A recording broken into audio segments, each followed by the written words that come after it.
Good morning. Thanks for joining us. This is Hope Hospice's Family Caregiver Education Series. And I'm Debbie Emerson, Hope's Community Health Educator and Certified Dementia Specialist. And my primary role is as the facilitator of our Family Caregiver Program. And then in addition to my 30 plus years of experience as a health educator, I have many years of experience as a family caregiver for my loved ones with dementia.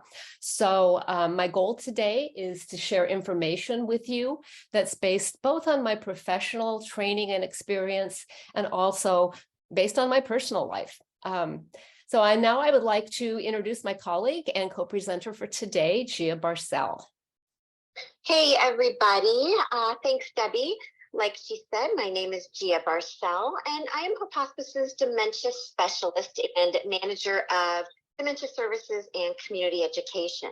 My training is through our dementia guru, Teepa Snow, and I am an advanced consultant and trainer. And basically what that means is my sole purpose is to educate about dementia, behaviors, and help problem solve when challenges arise. I've been with Hope for almost 10 years now, and I'm really looking forward to chatting with you today about dementia behaviors and communication. Our topics for today's webinar include dementia and communication, dementia-related behaviors, identifying and understanding triggers, and responses and strategies to those behaviors and triggers. And then we've left ample time at the end for questions. So let's jump in and get started. Okay, Gia, let me interrupt for just a second. I just want to double check with everybody that you can still hear Gia okay on this. So just let us know if you cannot hear Gia. Oh, we have a participant who's raising her hand, so I'm assuming that's good again. Okay. Perfect. Okay, so quick review from our Dementia Basics class. And by the way, if you haven't seen it, you can access this webinar on our website at hopehospice.com. Dementia is not a disease. It's a general term for loss of memory, language, problem solving, and other thinking abilities that impair thinking and behavior. And there are many underlying diseases that can cause dementia, including Alzheimer's, stroke, TIAs, Parkinson's disease, and Lewy body dementia, just to name a few. There are 3 undisputable facts about dementia. 1, all dementias are chronic. 2, all dementias are progressive and terminal. And 3, they're all terminal. Memory and language tend to decline first, but ultimately all brain functions are impacted. And because persons living with dementia lose their ability to communicate with language, they rely on their behaviors to let us know what their needs and wants are.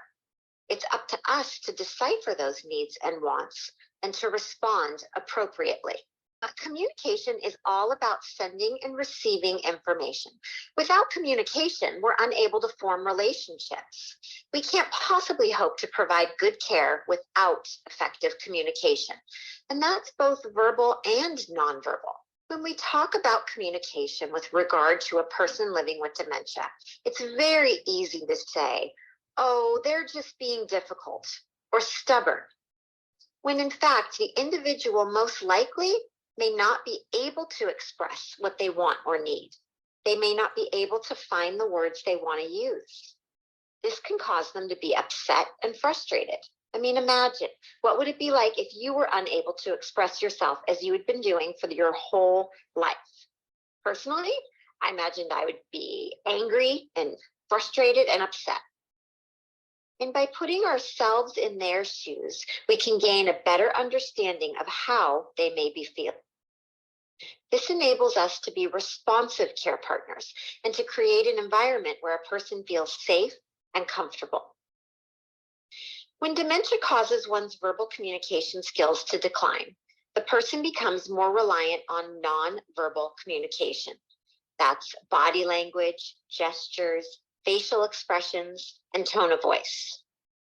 Being aware and listening more become powerful tools in managing care and recognizing and responding to unmet needs. Okay, so let's look further then at the progression of communication decline. It may begin with the person being unable to come up with a particular word. Now, we all do this sometimes, and it doesn't mean we have dementia. I know that when I'm under a lot of stress, I struggle more with word retrieval. The word is like on the tip of my tongue. Ultimately, I'm going to get it. I'll be able to think of that word or the person's name, or maybe it'll pop up in the middle of the night. But the person living with dementia has these word finding issues on a regular basis, and they may never be able to retrieve the word. By the way, nouns tend to be lost first. The person may compensate by over relying on common or familiar words. Hand me that thing. Or they may describe items if they can't remember the precise word. Can you get me that thing over there that turns on the TV? The clicker. My father-in-law, who had Alzheimer's, called every woman sweetie to compensate for not remembering names. Now, dementia also impacts one's ability to understand language. And it's estimated that in early dementia, a person is unable to comprehend about 25% of the words that are spoken to them. And by the way, this percentage is going to worsen as dementia progresses. Now, people with dementia will begin losing their train of thought. They'll go off on tangents, possibly jumping from one topic to another with no real connection from one thought to the next or one word to the next. You may have heard this referred to as word salad. They may have difficulty getting to the point, or they may just stop in the middle of their sentence and not be able to complete it. They may perseverate, which means repeating words and sentences or even noises over and over and over. And then we're going to begin seeing a switch from verbal language to nonverbal communication with an increased use of gestures, like pointing or grabbing if they need to express their needs and wants. Now, those with dementia whose first language may not be English may eventually revert to their native language. For example, my mother-in-law's roommate in her residential care facility was born in Mexico, but she immigrated to the US as a teenager, so she was fluent in English. However, as her dementia progressed, she was no longer able to speak or understand English. Now, as I'm sure you can imagine, this loss of verbal communication, both speaking and understanding, that can lead to social isolation. Because remember, communication is the basis of all relationships. And once the person living with dementia is no longer able to communicate, that vicious cycle can set in. They can't easily converse with others and will give up trying. And then others will give up on them because it's just too hard to have that conversation. I put this loss last on my list, but in reality, isolation can occur early in dementia. Now, unfortunately, these days, all of us have a better understanding of how debilitating social isolation can be. So understanding how the communication skills progressively decline can help us as care partners to help our loved ones with dementia stay engaged and connected, because it's essential to everybody's well-being. So I just talked about how dementia can greatly change communication. However, communication does remain possible, but it's up to us, the care providers, to adapt our communication styles. Successful communication depends on how we react and interact, because always remember, we can change, but the person living with dementia most likely can't. Now, we know that emotions remain intact until death. So instead of focusing on the words that the person chooses, pay attention to any emotions that may surface. Their words may tell you one thing, but their body language, their tone, their facial expressions, they tell you just the opposite. Always try to show compassion as the person struggles to speak. Rather than looking at them quizzically or asking them to repeat or saying, huh, what? Try to use other cues to figure out what they're trying to say. So imagine that you're trying to interpret what a person who is speaking a foreign language is saying. Sometimes we can figure out their message simply by context, by tone, and nonverbal language. So always try to maintain a calm, patient demeanor, because the person living with dementia quite possibly knows that they are not being understood, and their frustration and their anguish will only make communication even more challenging.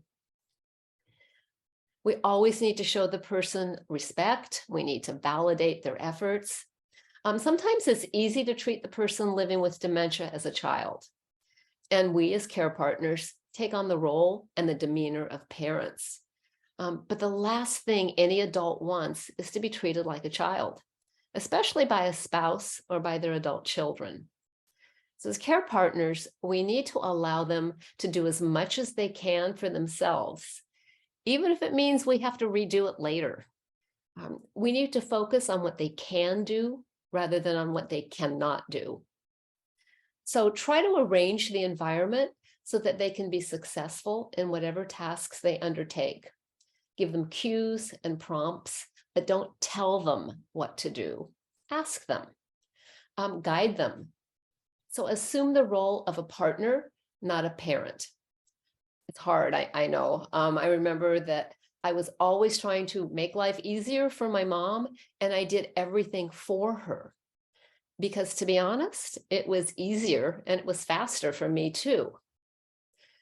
But just imagine how you would feel if your spouse or your adult child treated you like you were incompetent, tried to do things for you that you did perfectly well your entire life. Persons with dementia tend to respond to this in one of two ways.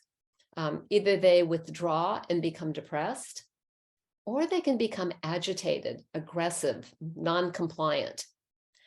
These behaviors almost always appear as a result of the person's frustrations and fears. And that's what we mean by the term dementia-related behaviors. Okay, so let's imagine your language has changed to the point of you not being able to express yourself verbally anymore.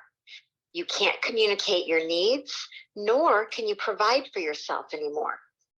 And as Debbie said earlier, you're also only able to understand about 25%. That's 1 in every 4 words that anyone speaks to you. You're still able to feel your emotions, though. Frustration, anger, sadness, loneliness. You also still have all your basic needs: hunger, the need to go to the bathroom, discomfort or pain, overstimulation, boredom, loneliness, and the need for meaningful activity. How do you cope? How do you express yourself? Well, most likely, you're either going to retreat into yourself or you're going to, quote, act out. And the main purpose of acting out is for one to attempt to show otherwise hidden emotions or wants or needs. 80% of all persons living with dementia are going to exhibit behaviors that we, the ones with the healthy brain, need to try and decipher in order to figure out what they're trying to tell us. As care partners, it's our responsibility to work to understand them better so that we can provide better quality care. We can safely assume that all behaviors have a purpose. It's up to us to see what needs are behind those behaviors. Okay, so in addition to the memory loss and the other cognitive changes that Gia mentioned, as the dementia progresses, many people experience and exhibit symptoms that we call those dementia-related behaviors. So listed here are some of the more common ones: And I suspect that many of you have observed these behaviors in those for whom you provide care. So today we're going to be talking about some of these behaviors and providing you with some strategies that might help you as care partners. But most importantly, your new and improved approaches are going to make life so much better for your loved ones. Now, there's two really important resources on our online resource list that I want to point out to you. Now, since we can't possibly cover everything in this 90-minute webinar, these two links in particular contain excellent information about caring for a person with dementia, and they focus on dementia-related behaviors. So the first one up here is called Caring for a Person with Alzheimer's Disease. It's from the National Institute on Aging.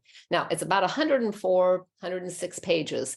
So I don't recommend that you print it out, but take a look at it online. It's really well organized, it's thorough, and it's just really easy to use. The second one is just a little brochure from the Alzheimer's Association, How to Respond When Dementia Causes Unpredictable Behaviors. This one also contains excellent information for care partners. Now, by the way, both of these references refer to people with Alzheimer's. Alzheimer's is the most common cause of dementia. So a lot of the research and a lot of materials out there, are kind of focused more on Alzheimer's. But the reality is, no matter what type of dementia, somebody has, the Alzheimer's strategies work really well for all of them. Now, on my resource list, there are lots of really good links to help you out, but these two happen to be my favorites. So as Jim mentioned, behaviors provide cues about what the person with dementia is trying to tell us. We always have to assume that the behavior is occurring in response to a need or a desire to communicate. Persons living with dementia may not be able to tell us what they need, but they can show us. As care partners, we need to put on our detective hats and we need to try to figure out what it is that they need or they want. So one of the first things we want to do is always consider pain or discomfort to be a possible cause of dementia-related behavior. It's important to note that those with dementia do experience pain. There's a kind of a bad myth out there that they don't, but that is absolutely not true. So they do experience the pain, but they may be unable to communicate the source, the level of the pain, or the location of the pain. And they probably can't describe it. And the part of the body that hurts may actually be different from what their words are telling us. I remember I would always ask my mom, do you have pain? Does that hurt? And her standard response was always no. I didn't realize at the time that she was saying no because she really didn't understand what I was saying. So if they don't have words, how can they tell you that their bed or their chair is uncomfortable, or that their clothing is too tight, or that their zipper is poking them? So instead of asking, do you have pain? Where does it hurt? Or my least favorite of all, what's your pain level on a scale of 1 to 10? Even though my brain is fairly healthy, I always have a really tough time with that one. But instead, look for verbal, nonverbal, and behavioral signs and symptoms of pain and discomfort. So crying, moaning, grimacing, recoiling when touched, rubbing a part of their body, pulling at their clothing.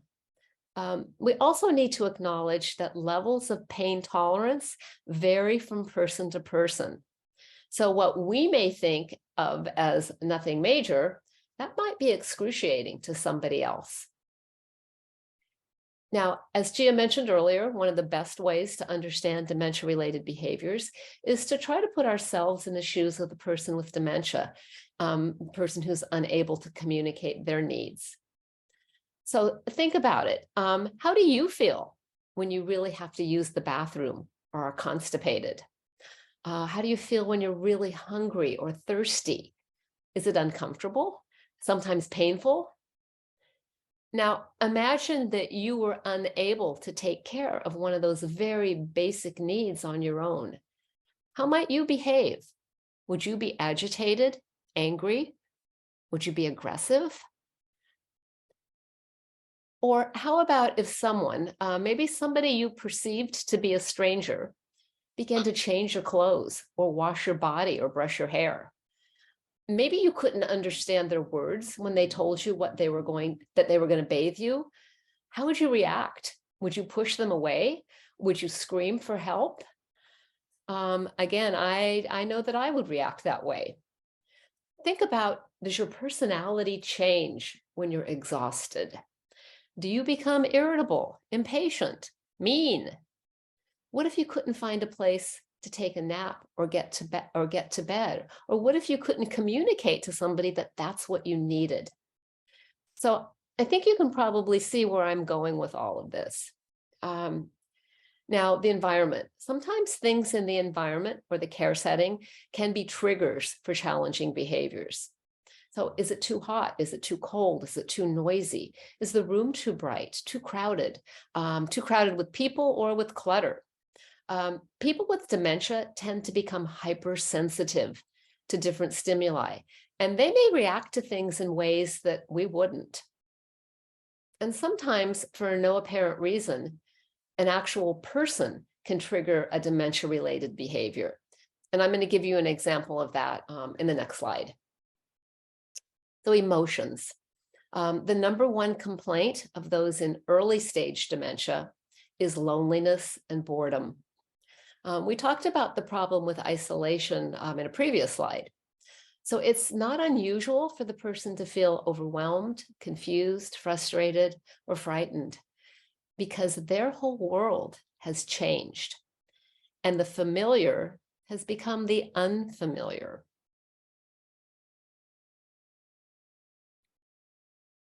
So let's just take a closer look at these emotions.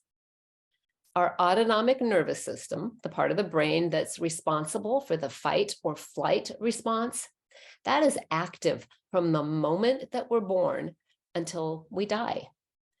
We see that common instinctive response in nearly all dementia-related behaviors. Because the person with dementia may be unable to express their fear, so they react by fighting back, either physically or verbally. By the way, it's really important to counteract that heightened adrenaline response by using calming strategies, such as relaxing music, a soothing voice, gentle touch, appropriate body language, because it's our job as care partners to help the person living with dementia to feel safe. So communication. Try to assess where the person living with dementia is in the deterioration of his or her communication abilities. We need to be aware that communication skills decline with the progression of dementia. Excuse me. Don't make assumptions based on previous abilities because they may have lost them and will continue to lose them. As care partners, we need to adapt our style.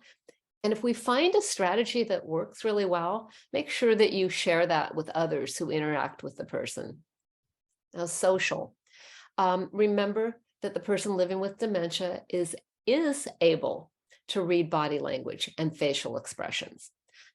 They can also detect the rhythm of speech and tone.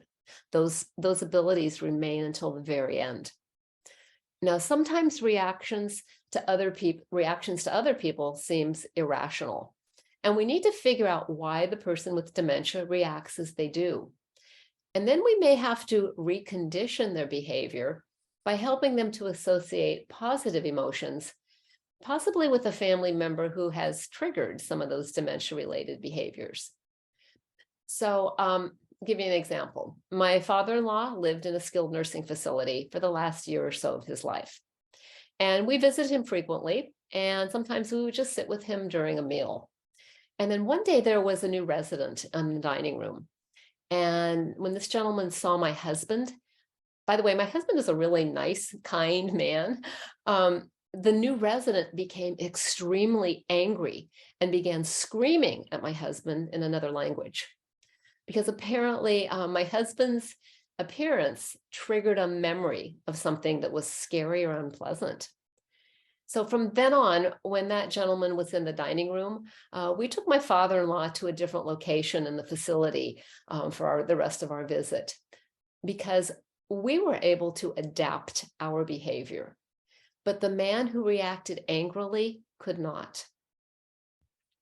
So remember, as dementia progresses, the person quite possibly has lost social skills due to isolation or from the loss of inhibitions. They've lost their social filter.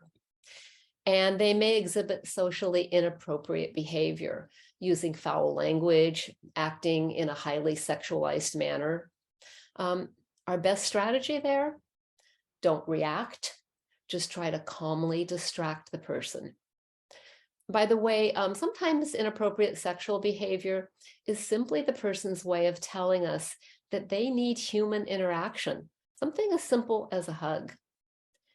Remember, their filters are gone and they're unable to appropriately communicate their needs to us. Now, in addition to assessing the person and the behavior, we also need to take a look at the circumstances surrounding the situation in which the behavior occurs. Does it tend to happen at the same time of day or day of week? Where does it occur? Are there notable instances when the behavior does not occur? We want to look at what happened before, during, or after the behavior. We want to look at who was the person with when that dementia-related behavior occurred. So I put a handout on our website. It's just a one-page handout that kind of talks about all of the things I've just been mentioning. The handout is called Assessing Behavior, and it provides a guide to help you with your assessment and to summarize, again, everything that I've just talked about.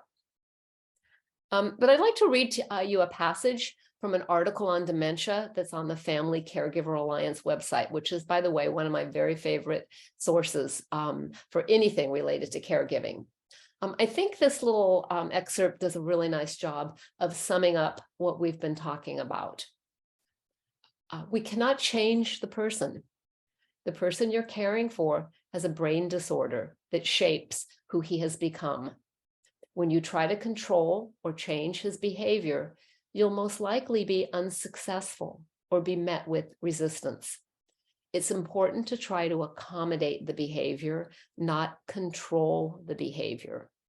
For example, if the person insists on sleeping on the floor, place a mattress on the floor to make him or her more comfortable. Remember that we can change our behavior. We can change the physical environment.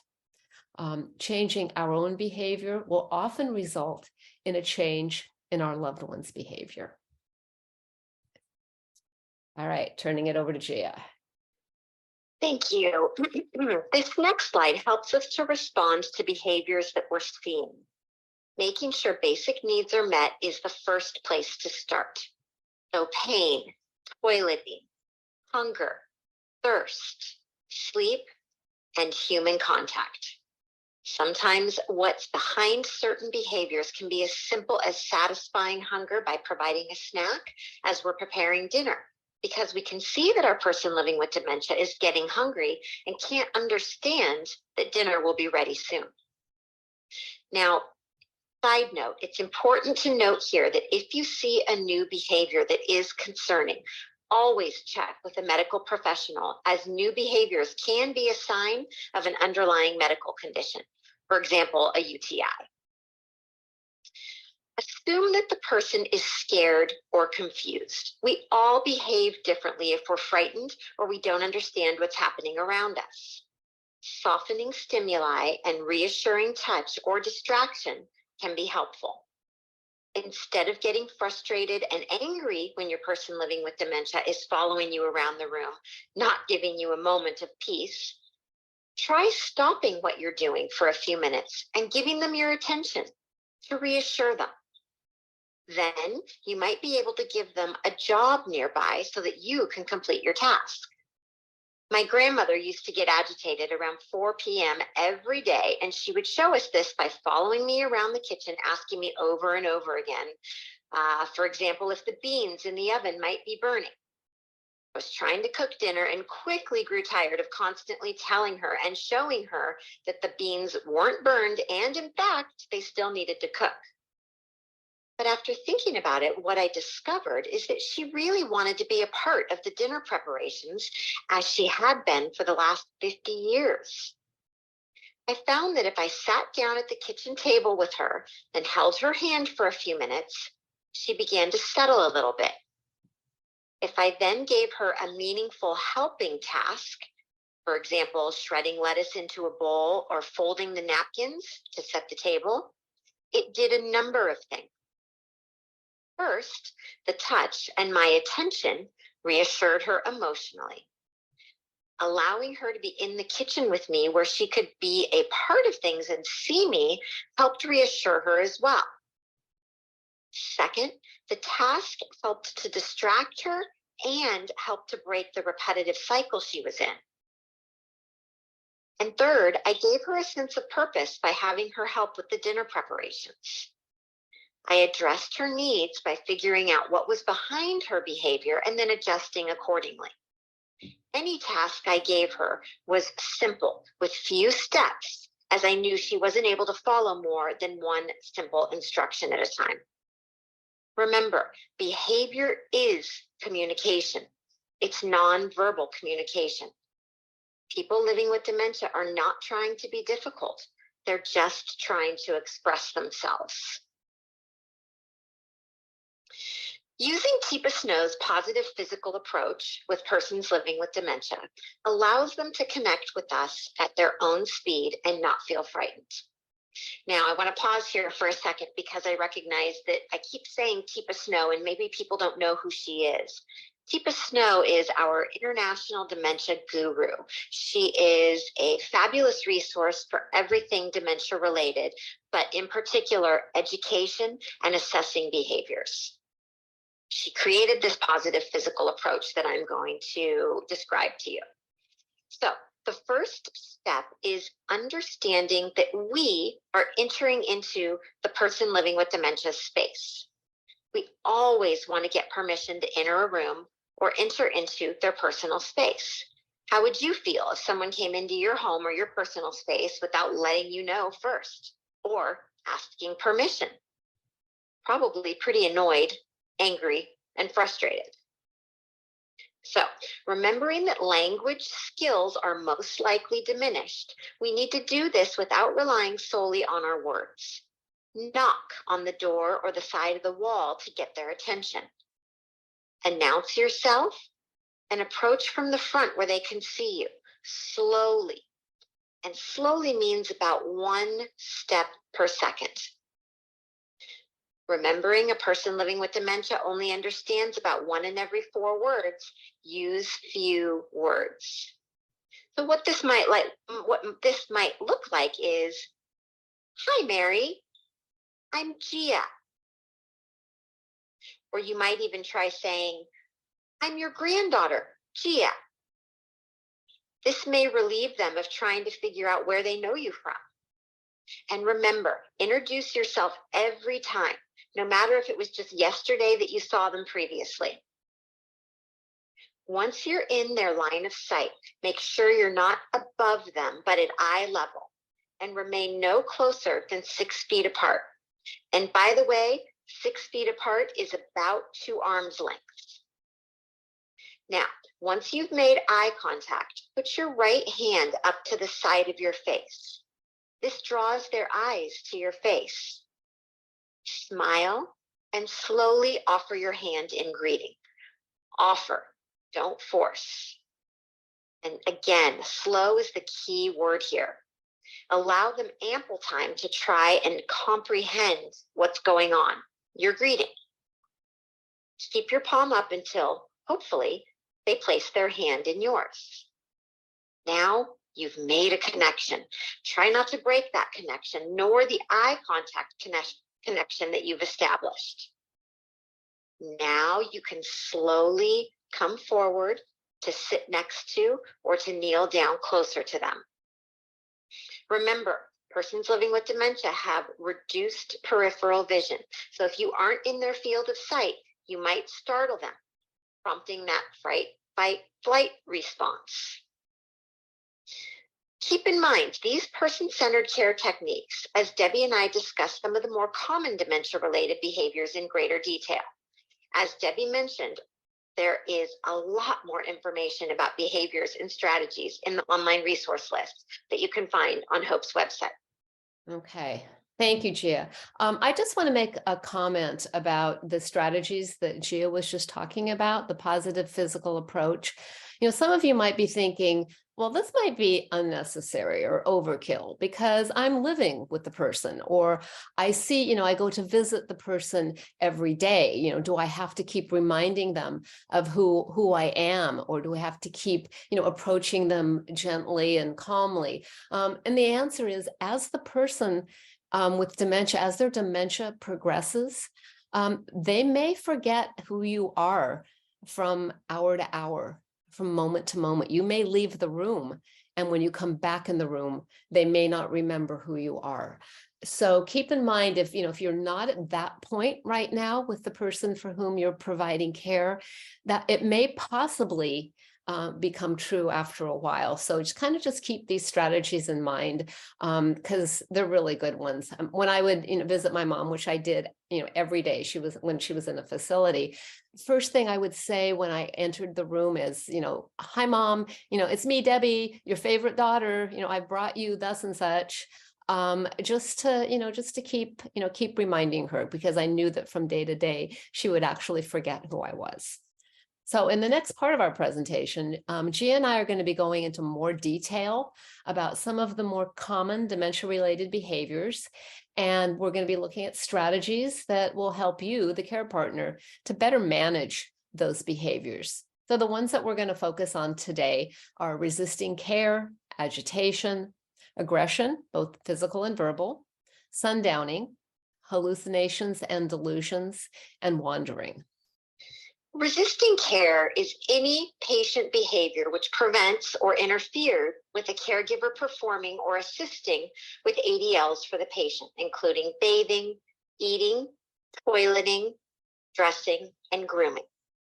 It's important to remember that people living with dementia are doing the best they can with their remaining cognitive or physical ability. They are often expressing what they like or don't like about what care partners are doing or not doing to them. When attempting care, always take time to assess physical limitations or ailments. Adjust your caregiving accordingly. Are you getting resistance to care? Well, the first thing we can do when this happens is to take a time out. Observe and think about what might be behind the presenting behavior. Are we trying to bathe them before breakfast? Therefore, they're hungry and resisting care. Would they be less resistant to bathing after breakfast when they have a contented stomach? Make a change, try something different, and try again later. Another example might be trying to get someone ready for bed. It's usually much easier when there is a quiet and calm environment. A brightly lit room with lots of background noise and activity is probably not going to be conducive to helping someone settle down for sleep. Plus, we need to remember that a person living with dementia needs a lot more time to understand what is happening. Where you or I can understand that it's time for bed, and therefore we should start the process of quieting our bodies and our minds, persons living with dementia need visual cues and ample time to process and settle. Something else to think about too is if we're trying to get someone ready for bed at 4:30 in the afternoon, when that person is used to being a night owl and staying up late, most likely we're going to get some resistance to calming down and getting ready for bed. Something to think about. Being observant and thoughtful to what someone is communicating to us will benefit both the person living with dementia and the care partners. And care then will become easier on everyone. Agitation is a general term used to describe excessive physical movement and verbal activity. So this can include restlessness, pacing, verbal aggression, combativeness, calling out, crying, wandering, and repetitive actions. Keeping an eye out for signs so that you can try and circumvent the agitation as soon as possible is helpful. It's not always easy to figure out what's behind the behavior, but if you can figure it out, you'll have a better chance of limiting the triggers and helping them through their agitation when it does occur. First and foremost, always look for pain or discomfort. Agitation might be caused by something as simple as a person being too warm or too cold. Search for signs of pain, and that's both physical and emotional pain. They may be experiencing the discomfort of a UTI, or they may be sad or lonely. Limiting alcohol and caffeine, as they're both conduits for changing persons' behaviors, can be helpful.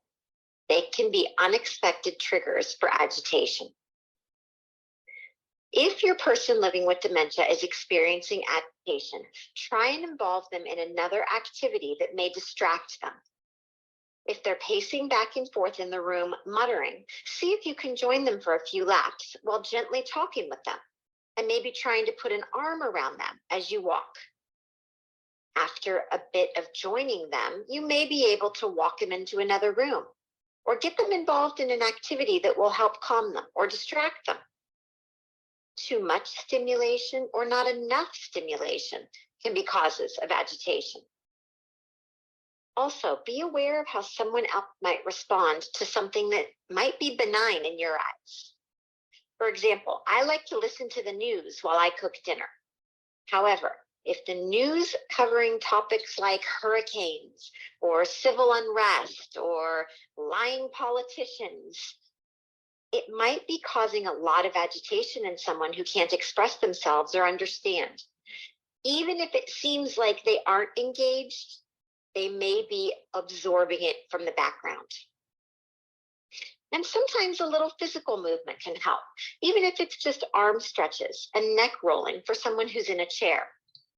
Often a person can get stuck in a behavior and they just need something else to break the pattern.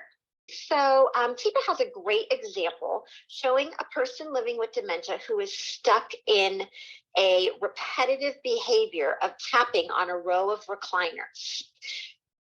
Okay. Let's watch and see what happens, and then we'll discuss it afterwards. All right. Sounds good.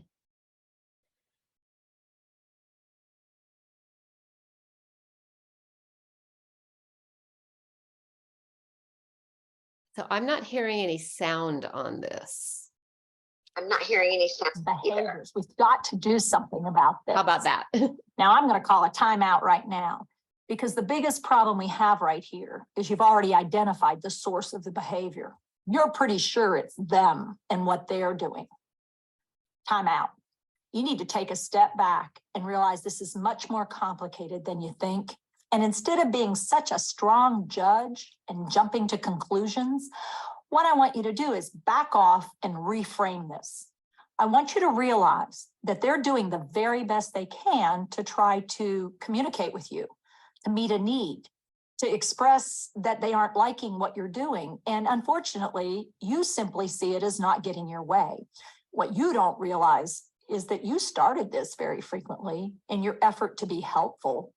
Let me just say to you, you weren't as helpful as you thought you were. I didn't really enjoy the help you gave me. I didn't get it. So you have a choice right now. Are you going to continue to push your agenda to try to get where you want? Or can you take that step back and go, okay, well, this isn't working. Let me rethink. So what you want to do when you experience a behavior you're not liking, you need to, whoa, take that step back, take a deep breath, let it go, and realize now it's time to kick in the front of your brain and to become a really good detective. Try to figure out what might be driving what you're seeing, what you're hearing, what you're feeling, and what they're feeling. What maybe you're smelling and they're not picking up on, what they're tasting versus what you would be tasting.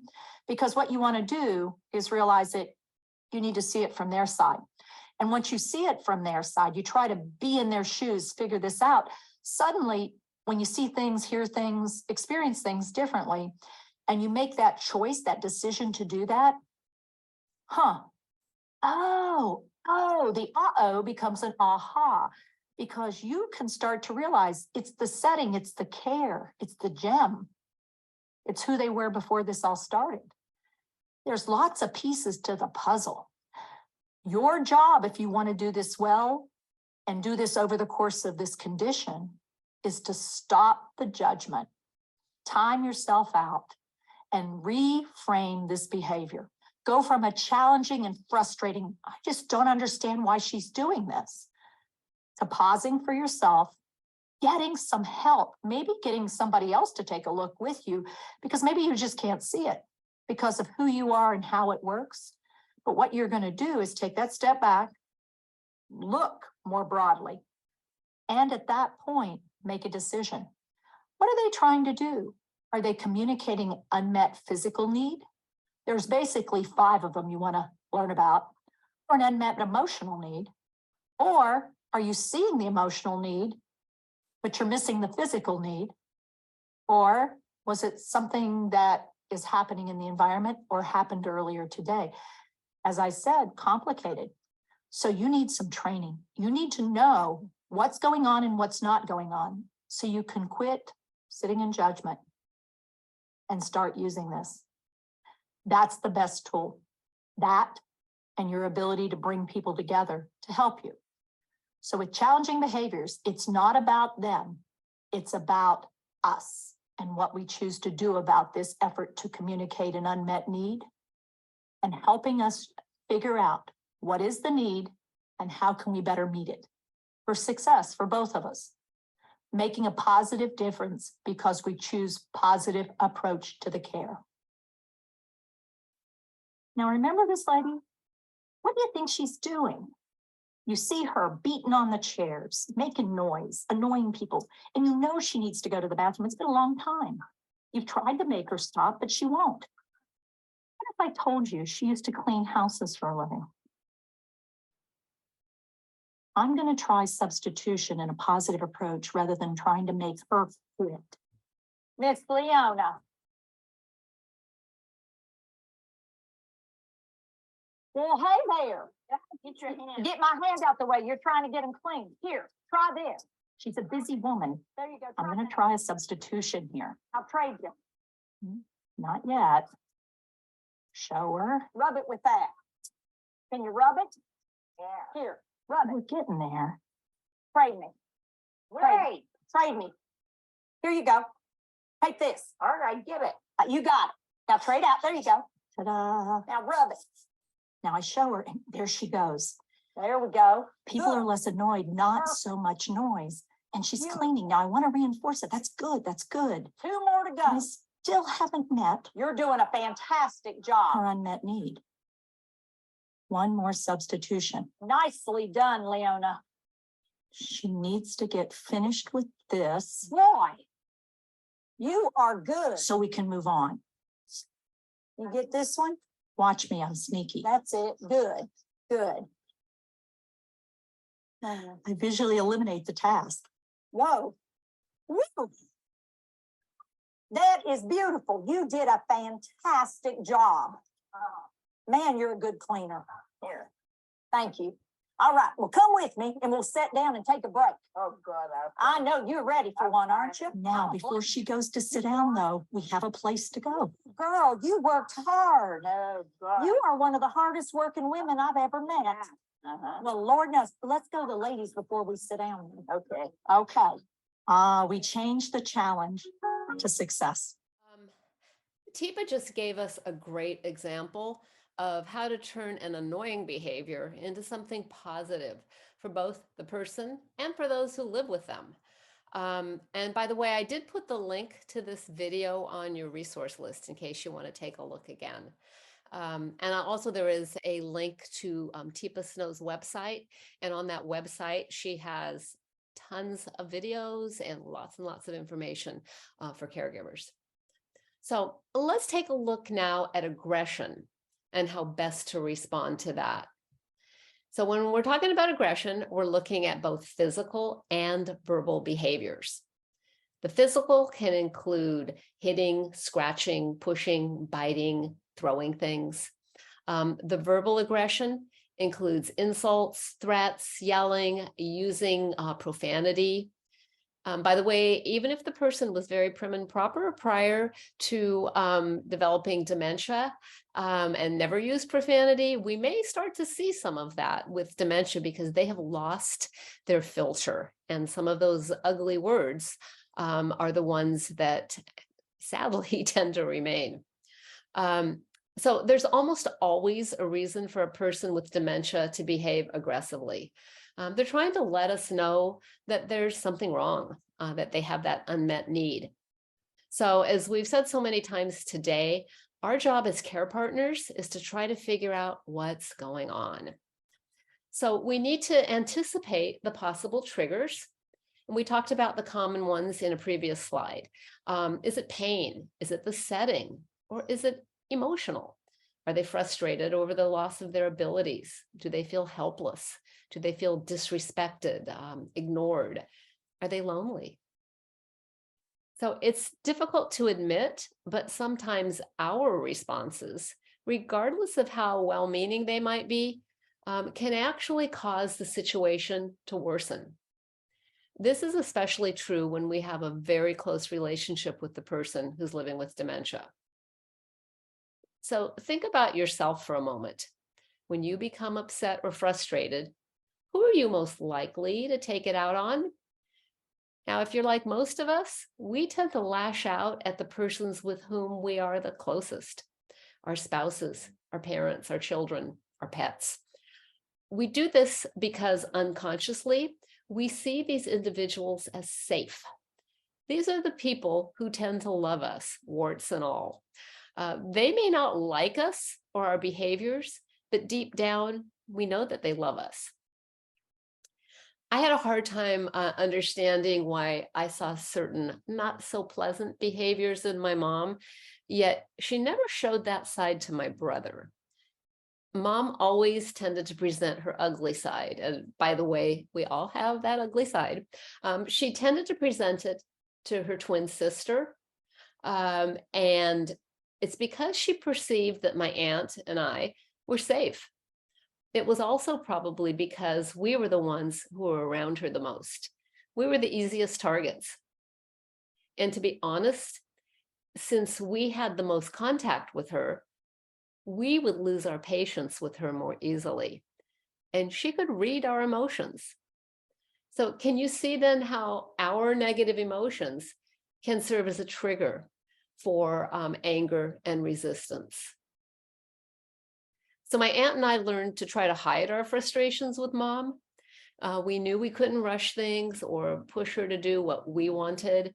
We had to try to anticipate the triggers, and we had to try to remain calm. We had to focus on her, not her behaviors. And we needed to remember that behind those challenging behaviors was someone that we loved. So I do want to note that sometimes someone with dementia may exhibit aggressive behaviors that you feel are dangerous. It's unsafe for them, for you, or for others. In this case, you need to leave the room if possible and call for help. Now, in extreme situations, you may need to call 911, and this is very, very important. If you do call 911, be sure to tell the dispatcher that the person who is behaving dangerously has dementia, and whoever is sent to respond to the call needs to approach in a calm, non-threatening way.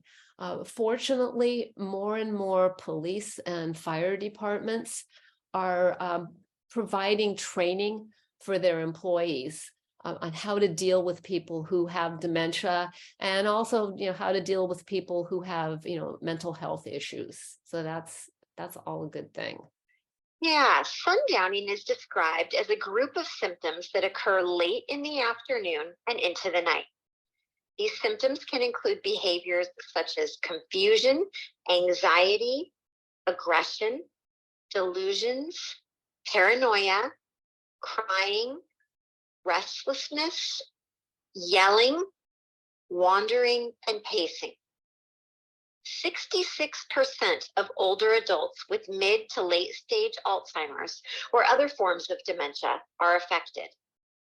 Possible causes of sundowning can be being overly tired or overstimulation, unmet needs such as hunger or thirst, depression, pain, and even boredom. How can care partners help? Make early evening a quiet time of day. Reduce noise. Play soothing music. Read or go for a walk. The space and possibly reducing the number of people in the room might help as well. Close curtains or blinds to reduce shadows and turn on lights inside. Shadows can cause persons living with dementia confusion and possibly even think that they're seeing things that aren't really there. Trees blowing in the wind outside might put shadows on the wall that could be interpreted as something frightening. Bats on the wall, snakes, or something equally startling. Reassurance and distraction can also be helpful. Something like saying, "You seem really anxious right now. Let's walk." And then as you pace together, see what you might be able to use as a distraction.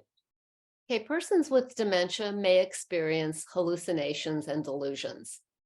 Now, during hallucinations, a person sees, hears, smells, tastes, or feels something that isn't really there. Now, while certain types of dementia can actually cause the person to hallucinate, in some cases, what seems to be a hallucination, as Gia was just talking about, may simply be a reaction to shadows or glare. Now, certain illnesses and medications can also produce hallucinations, as can declining depth perception or loss of peripheral vision, the side vision. So it's always good to give the doctor a call if you're starting to notice that your loved one is beginning to perceive things in new and unusual ways, so that you can rule out some kind of a side effect or a medical condition. So, for example, we always knew when my mom had a UTI because she would become extremely disoriented and confused, even beyond what we typically saw on a regular basis. Now, delusions are false, persistent beliefs. The person truly believes that their distorted thoughts are real. The most common delusion is paranoia, and this is where the person may believe, often without good reason, that others are unfair, or they're lying, they're mean, or maybe out to get them. Paranoia may cause persons to become overly suspicious, fearful, or jealous.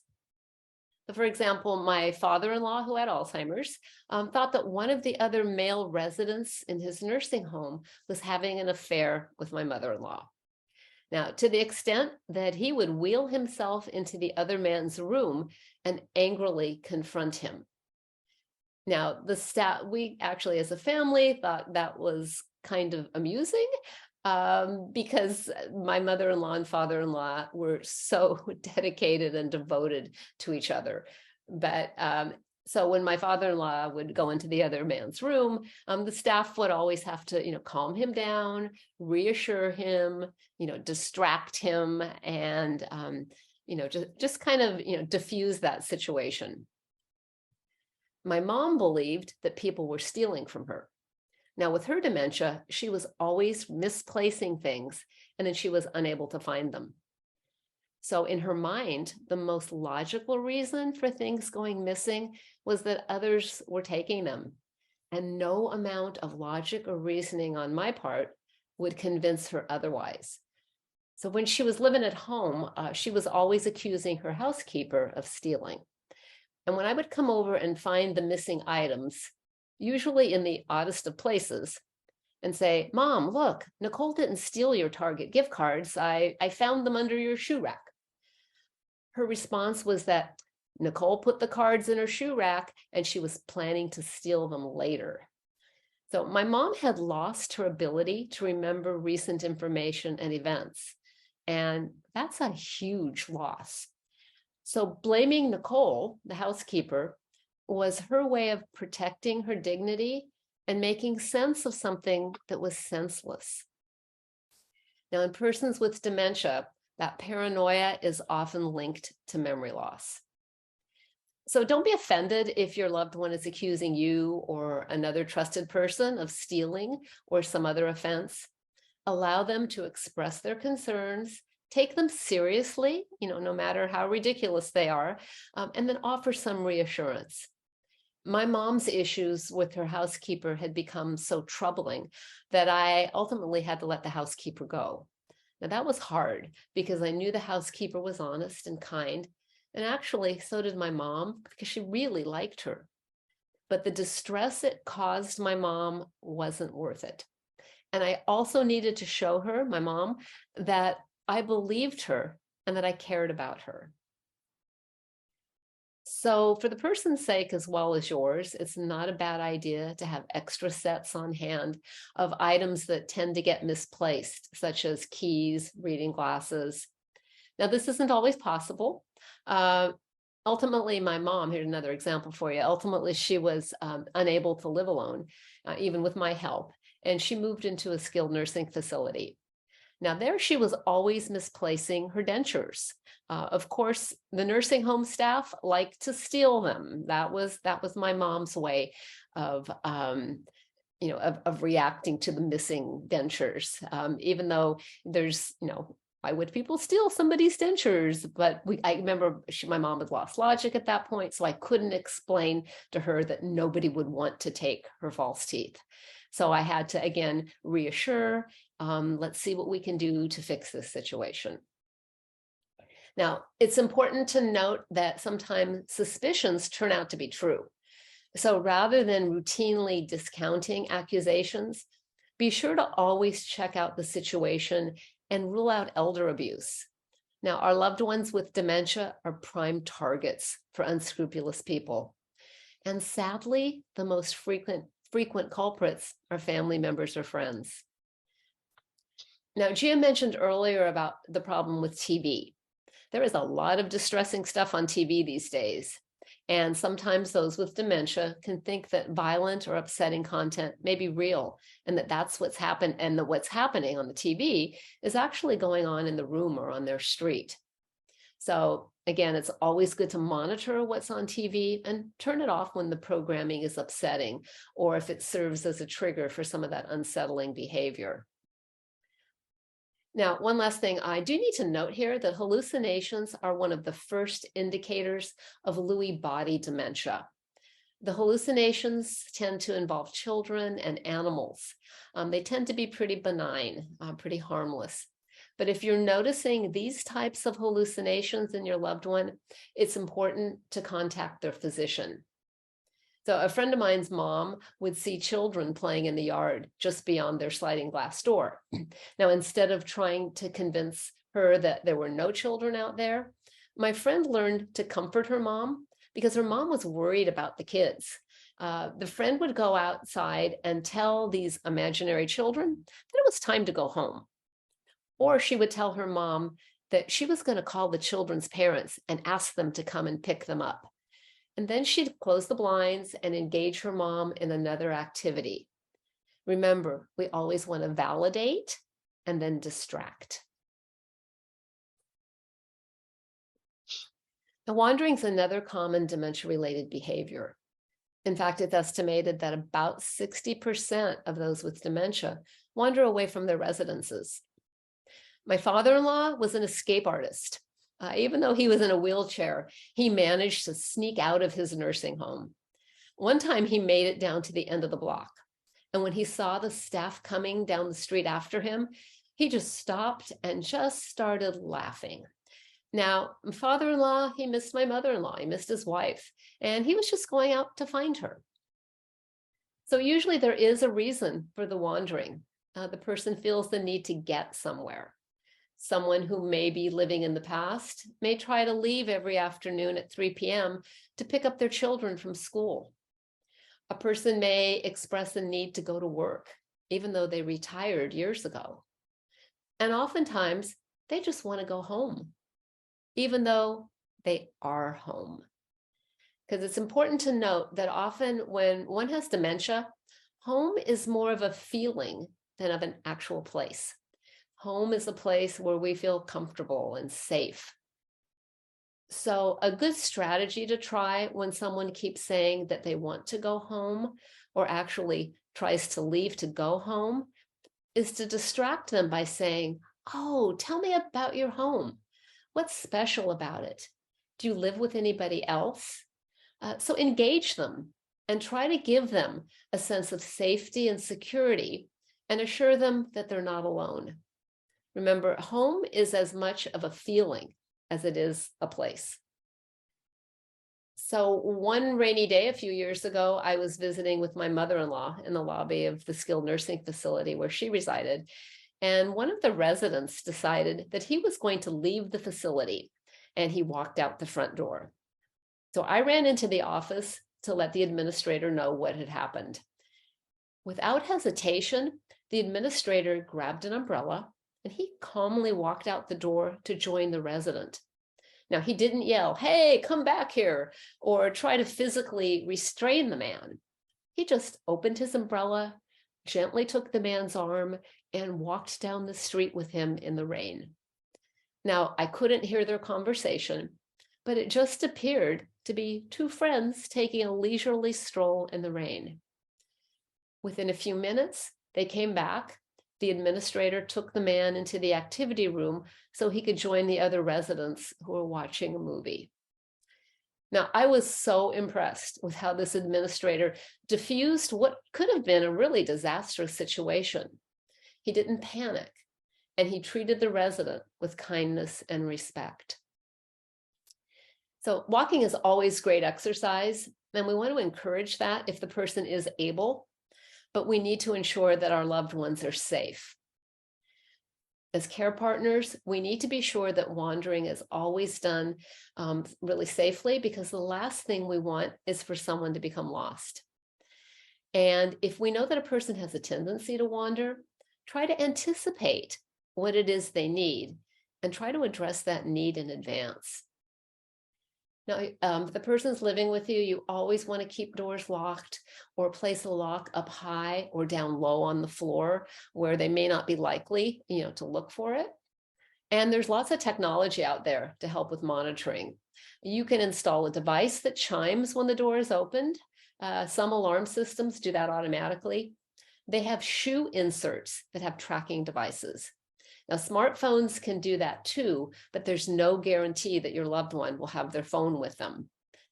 But most likely, they'll have their shoes or slippers on when they leave the house. Be sure your loved one carries ID, such as a medical alert bracelet or a necklace with information about their condition and where they live. Always let your neighbors and the police know about the situation. Keep a recent photo of your loved one handy, and try to make a mental note of what clothing they're wearing, just in case. And you also may want to enroll the person in a wandering plan. And there's a few of them out there. Medical Alert has one, and let's take a quicker look at that. By the way, if you're interested in the Medical Alert program, I've got the website here, and then I've also got it here on the next slide. Let's pull that up. So it's medicalert.org/protection, and that'll take you right to the plan that they have devised with the Alzheimer's Association. So I'm not really promoting this program, nor have I used it, but since it's the one that's partnered with the Alzheimer's Association and also appears to be really comprehensive, I just thought I might share info with you. Now, of course, nothing is free, and you're going to have to pay a yearly fee for this. But as you can see here, the plan includes a variety of services. And I think the most important ones listed here are there is a 24/7 emergency response team. They'll have emergency contact information available. And of course, the wandering support. They also have, you're able to keep as part of this plan, advanced healthcare directives and DNRs. And that might be really important should your loved one be picked up, should there be a health emergency or an accident, and should your loved one be picked up by emergency medical services. Now, I listed here, there's annual membership fees. And in order to get the wandering support option, you will have to do the one that's called the Advantage Plan, and that's for about $50 a year. So we've covered today some common dementia-related behaviors, but there are others such as rummaging, hoarding, personality changes, repetitive behaviors, sleeping and eating problems, inappropriate sexual behaviors, loss of inhibitions. So be sure to check out the resource list on our website that goes along with the webinar, because there's lots of great information there to help you in your caregiving journey. So you may have noticed that many of the strategies are the same for helping to identify and meet the needs of our loved ones. It's not rocket science, but it does require that we as care partners be observant, understanding, and responsive. So with that in mind, Gia, can you just kind of do a quick review for us? Yeah, definitely. So person-centered care responses. First and foremost, check for pain or any unmet needs. And remember, unmet needs can be both emotional and physical. Remember too, reasoning with a person living with dementia will get you nowhere. Instead, focus on identifying the underlying need and go from there. Validate any feelings you can and remember to address the need, not the behavior. Since short-term memory is most affected, avoid asking questions that rely on these answers. Processing is limited and much slower, so allow time for tasks and keep them simple. We all need to feel like we have a purpose. Create activities that will contribute to feelings of purpose and meaning, no matter how small or seemingly insignificant. Person living with dementia is doing the best that they can, and they can't change their behaviors. We can, and we can change the situation to make it a little easier on everyone. Respond, don't react. Behaviors are a method of communication. It's our job to be curious and to be detectives and figure out what they're trying to communicate.